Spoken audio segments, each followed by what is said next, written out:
اعوذ باللہ من الشیطان الرجیم بسم اللہ الرحمن الرحیم رب اشرح لی صدری ویسر لی امری واحلل عقدۃ من لسانی یفقہوا قولی۔ سورۃ البقرہ۔ ومن الناس من یعجبک قولہ فی الحیاۃ الدنیا، اور لوگوں سے وہ بھی ہیں کہ پسند آتی ہے تجھے اس کی گفتگو دنیاوی زندگی کے بارے میں۔ وَيُشْهِدُ اللَّهَ، اور وہ گواہ بناتا رہتا ہے اللہ کو، عَلَىٰ مَا فِي قَلْبِهِ، اس پر جو اس کے دل میں ہے۔ وَهُوَ أَلَدُّ الْخِصَامِ، حالانکہ وہ حق کا سخت ترین دشمن ہے۔ وَإِذَا تَوَلَّىٰ سَعَىٰ، پھر جب وہ حاکم بن جاتا ہے، کوشش کرتا ہے، فی الارض لیفسد فیہا، کہ وہ زمین میں فساد برپا کرے، ویہلک الحرث، اور تباہ کر دے کھیتوں کو، والنسل، اور نسل انسانی کو۔ واللہ لا یحب الفساد، اور اللہ تعالیٰ فساد کو ہرگز پسند نہیں کرتا۔ وَإِذَا قِیلَ لَهُ اتَّقِ اللَّهَ، اور جب کہا جائے اسے خدا سے ڈرو، اخذتہ العزت، تو اکساتا ہے بالاسم، اسے غرور گناہ پر۔ فحسبہ جہنم، پس اس کے لیے جہنم کافی ہے۔ ولبئس المہاد، اور وہ بہت برا ٹھکانہ ہے۔ ومن الناس، اور لوگوں میں سے، من یشری، وہ بھی ہے جو بیچ ڈالتا ہے نفسہ ابتغاء مرضات اللہ، اپنی جان عزیز بھی اللہ کی خوشنودیاں حاصل کرنے کے لیے۔ واللہ رؤوف بالعباد، اور اللہ تعالیٰ نہایت مہربان ہے اپنے بندوں پر۔ یا ایھا الذین آمنوا، اے ایمان والو، ادخلوا فی السلم کافۃ، اسلام میں پورے کے پورے داخل ہو جاؤ۔ ولا تتبعوا خطوات الشیطان، اور شیطان کے نقش قدم پر نہ چلو۔ انہ لکم عدو مبین، بے شک وہ تمہارا کھلم کھلا دشمن ہے۔ فإن زللتم، پھر اگر تم پھسلنے لگو، من بعد ما جاءتکم البینات، کہ آ جائیں تمہارے پاس روشن دلیلیں، فاعلموا، تو جان لو، ان اللہ عزیز حکیم، کہ اللہ تعالیٰ زبردست حکمت والا ہے۔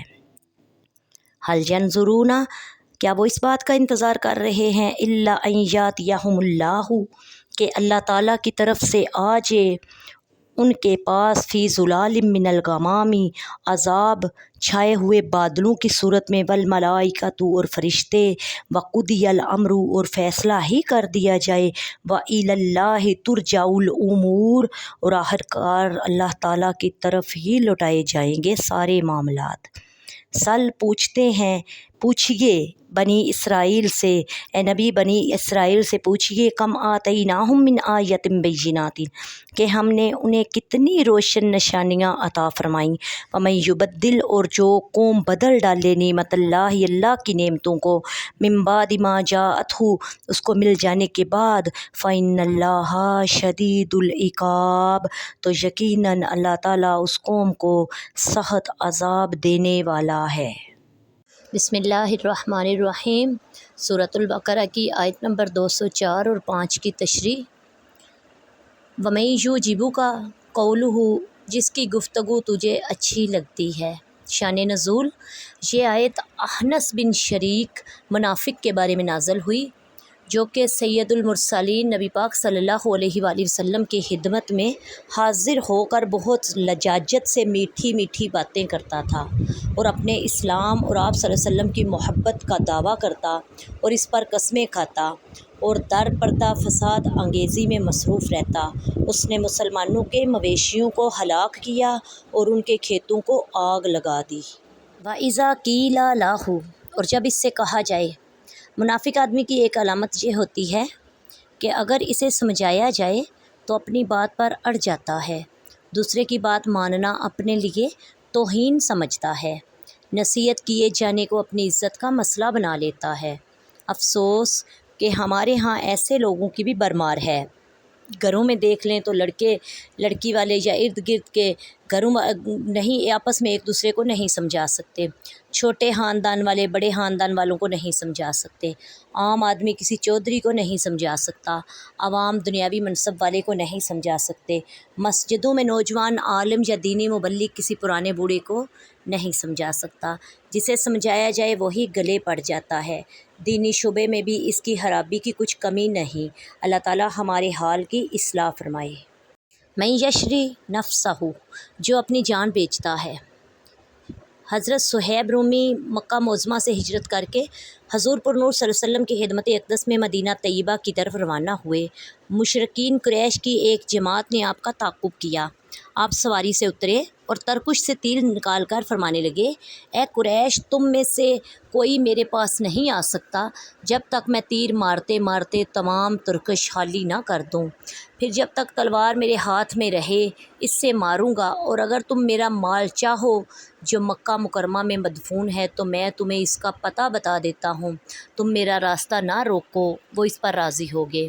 آپ رضی اللہ تعالیٰ عنہ نے اپنے تمام مال کا پتہ بتا دیا۔ جب حضور صلی اللہ علیہ وسلم کی خدمت میں حاضر ہوئے تو یہ آیت نازل ہوئی۔ حضور اقدس صلی اللہ علیہ وسلم نے یہ آیت تلاوت فرمائی اور ارشاد فرمایا، تمہاری یہ جان فروشی بڑی نفع بخش تجارت ہے۔ ادخلوا فی السلم کافۃ، اسلام میں پورے کے پورے داخل ہو جاؤ۔ شان نزول، اہل کتاب میں حضرت عبداللہ بن سلام رضی اللہ تعالیٰ عنہ اور ان کے اصحاب تاجدار رسالت صلی اللہ علیہ وسلم پر ایمان لانے کے بعد شریعت موسوی کے بعد احکام پر قائم رہے۔ ہفتہ کے دن کی تعظیم کرتے، اس روز شکار سے لازمہ اجتناب کرتے، اونٹ کے دودھ اور گوشت سے بھی پرہیز کرتے اور یہ خیال کرتے کہ یہ چیزیں اسلام میں صرف مباح یعنی جائز ہیں، ان کا کرنا ضروری تو نہیں، بلکہ توریت میں ان کا اجتناب لازم قرار دیا گیا۔ ان کے ترک کرنے میں اسلام کی مخالفت بھی نہیں اور شریعت موسوی پر عمل بھی ہو جاتا ہے۔ یہ آیت نازل ہوئی اور ارشاد فرمایا، اسلام کے احکام کا پورا اتباع کرو، توریت کے احکام منسوخ ہو گئے، اب ان کی طرف توجہ نہ دو۔ فَإِن زَلَلْتُمْ، پھر اگر تم پھسلو، اس سے مراد ہے کہ واضح دلیلوں کے باوجود اسلام میں پورے کے پورے داخل ہونے سے دور رہو اور اسلام کی راہ کے خلاف روش اختیار کرو تو یہ تمہارا سخت جرم ہے۔ علم کے باوجود بے علمی جہالت ہے۔ هل ينظرون، کس چیز کا انتظار کرتے ہیں؟ فرمایا جا رہا ہے کہ دین اسلام چھوڑنے اور شیطان کی فرما برداری کرنے والے کس چیز کا انتظار کر رہے ہیں؟ کیا ان کا یہ اللہ تعالیٰ کا عذاب اور اللہ تعالیٰ کے فرشتے اتر آئیں، پھر ان کا قصہ تمام کر دیا جائے گا۔ کم آتیناہم من آیۃ بینات، ہم نے انہیں کتنی روشن نشانیاں عطا کی۔ فرمایا گیا، بنی اسرائیل سے پوچھو کہ ہم نے انہیں کتنی روشن نشانیاں عطا کی۔ ان کے انبیاء کرام کے معجزات ان کو نبوت کی صداقت کی دلیل بنایا، ان کے ارشاد ان کی کتابوں کو دین اسلام کی حقانیت کا گواہ بنا دیا۔ یاد رہے کہ یہ پوچھنا حقیقت میں انہیں قائل کرنے اور شرمندہ کرنے کے لیے ہے، ان کی اپنی نافرمانیوں کے باوجود اللہ تعالیٰ کی مہربانیوں کا اقرار کرانے کے لیے ہے۔ وَمَن یُبَدِّلْ نِعْمَتَ اللہِ، جو اللہ کی نعمت کو بدل دیں۔ اللہ تعالیٰ کی نعمت آیات الہیہ مراد ہیں، جو ہدایت کا سبب ہیں، ان کی بدولت گمراہی سے نجات حاصل ہوتی ہے۔ انہی میں سے وہ آیات ہیں جن میں سرکار دو عالم کی نعت و صفت، حضور پر نور کی نبوت و رسالت کا بیان ہے، اور یہود و نصارہ اپنی کتابوں میں تحریف کرنا، اس نعمت کو تبدیل کرنا ہے۔ وما علینا الا البلاغ المبین۔ السلام علیکم ورحمۃ اللہ وبرکاتہ۔